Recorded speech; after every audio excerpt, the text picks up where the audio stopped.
You've no doubt figured out my bias by now. I've hardly kept it a secret. In this regard, I take my cue from the late Edward R. Murrah, the Moses of broadcast news. Ed Murrah told his generation of journalists, bias is okay as long as you don't try to hide it. So here, one more time, is mine. Plutocracy and democracy don't mix. Plutocracy, the rule of the rich, political power controlled by the wealthy. Plutocracy is not an American word, but it's become an American phenomenon.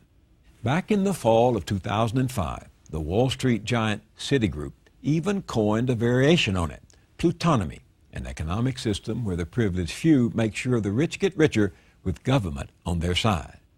By the next spring, Citigroup decided the time had come to publicly bang the drum on plutonomy. And bang, they did, with an equity strategy for their investors entitled Revisiting Plutonomy, the Rich Getting Richer. Here are some excerpts. Asset booms, a rising profit share, and favorable treatment by market-friendly governments have allowed the rich to prosper and take an increasing share of income and wealth over the last 20 years. The top 10%, particularly the top 1% of the U.S., the plutonomists in our parlance, have benefited disproportionately from the recent productivity surge in the U.S. and from globalization at the relative expense of labor. And they are likely to get even wealthier in the coming years because the dynamics of plutonomy are still intact. And so they were before the great collapse of 2008, and so they are today after the fall. While millions of people have lost their jobs, their homes, and their savings, the plutonomists are doing just fine. In some cases, even better, thanks to our bailout of the big banks, which meant record profits and record bonuses for Wall Street. Now, why is this?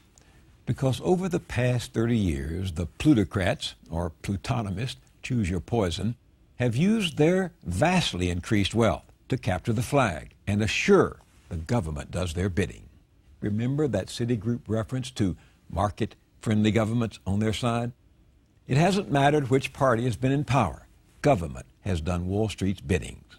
Don't blame the lobbyists, by the way. They're simply the mules of politics, delivering the drug of choice to a political class addicted to cash. What polite circles call campaign contributions, and Tony Soprano would call protection.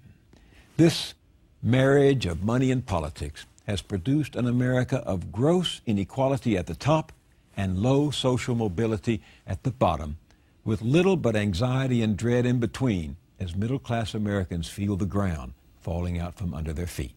According to a study from the Pew Research Center last month, 9 out of 10 Americans give our national economy a negative rating.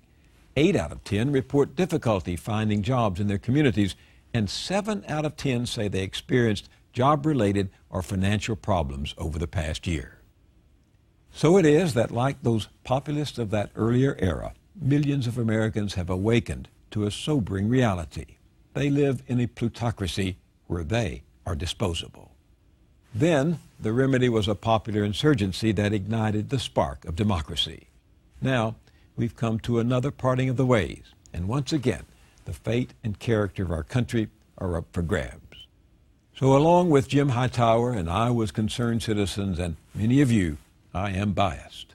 Democracy only works when we claim it as our own.